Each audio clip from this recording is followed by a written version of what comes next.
আজকে মুসলমানদের মূল দশার মুসলমানের নিচেই, আমি হলপ করে বলছি, মুসলমানদের মূল দশার মুসলমানের নিচেই। আল্লাহ তাআলা আপনাকে কি বলেছে? আল্লাহ তাআলা আপনি দেখেন আমাদের কোরআনের প্রথম যে আয়াতটি, সূরা বাকারার প্রথম আয়াত, আলিফ লাম মিম। আলিফ লাম মিম, এটার অর্থ আমরা সকলে বলি যে আল্লাহ তার রাসূল ভালো জানে। আপনি আমাকে একটা এক্সাম্পল দিতে পারবেন? আপনি মুসলিম, আমি মুসলিম, একটা এক্সাম্পল দিতে পারবেন?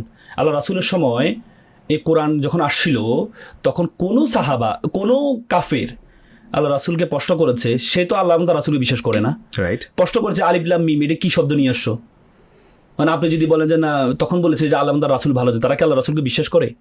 মানে কোনো হাদিস পাবেন যেখানে প্রশ্ন করেছে যে আলিফ লাম মিম, এটার অর্থ আমি বুঝি না, কেন প্রশ্ন করে নাই? তারা কি মেনে নিয়েছিল? না। কোরআন আসে হচ্ছে তখন সাহিত্যের উৎকৃষ্টতা সাধন ছিল, সর্বোচ্চ ছিল সাহিত্য। আল্লাহ তাআলা তার নবীদেরকে কখন কোন সময় পাঠিয়েছে? ঈসা আলাইহিস সালামকে পাঠিয়েছে চিকিৎসার শ্রেষ্ঠ যুগে, এই জন্য চোখে অন্ধ ছিল, সেখানে সুস্থ করেছে।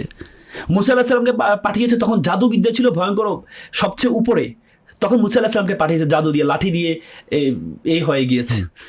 আল্লাহ রাসূলকে যখন পাঠিয়েছে তখন ছিল সাহিত্যের যুগ। তখনকার যারা সাহিত্যিক ছিল, আমিরুশ শুআরা, কবিদের সেরা ছিল, তাদের কবিতা শুরুতে কিছু শব্দ ব্যবহার করত, যে শব্দগুলো দিয়ে তার বংশ পরম্পরা সে বুঝাইতো। যে কবিতা শুরুতে শব্দগুলো থাকতো, ওই কবিতাকে বলা হতো যুগের শ্রেষ্ঠ কবিতা।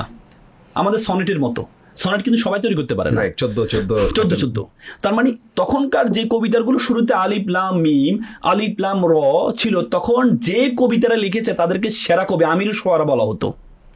তার মানে আল্লাহ তাআলা আল্লাহ রাসূলকে এমন যুগে পাঠান, তারা এই জন্য অবাক হলেন যে মোহাম্মদ কখনো কিছু পড়েনি, নিরক্ষর একজন, সে পড়াশোনা করেনি, সে কিভাবে এমন কবিতা লিখলো যে কবিতাটা আমাদের আমিরুশ শুআরা সেরা কবিরা লিখে। তারা অবাক হয়ে গিয়েছিল। এখান থেকে শিক্ষা কি আমাদের? এখান থেকে শিক্ষা হচ্ছে অবস্থা, according to demand of situation, অবস্থার চাহিদা আলোকে আমাকে তৈরি করতে হবে।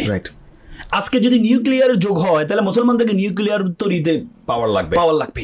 আজকে যদি আইটির যোগ হয়, তাহলে আইটি প্রযুক্তি, তথ্য প্রযুক্তি আমাদের লাগবে।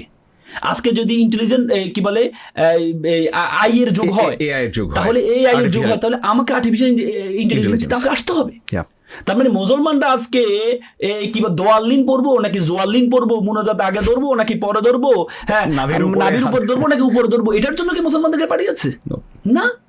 কোরআনের প্রথম শিক্ষা হচ্ছে তোমাকে অবস্থার চাহিদার আলোকে তোমাকে সেরা হইতে হবে।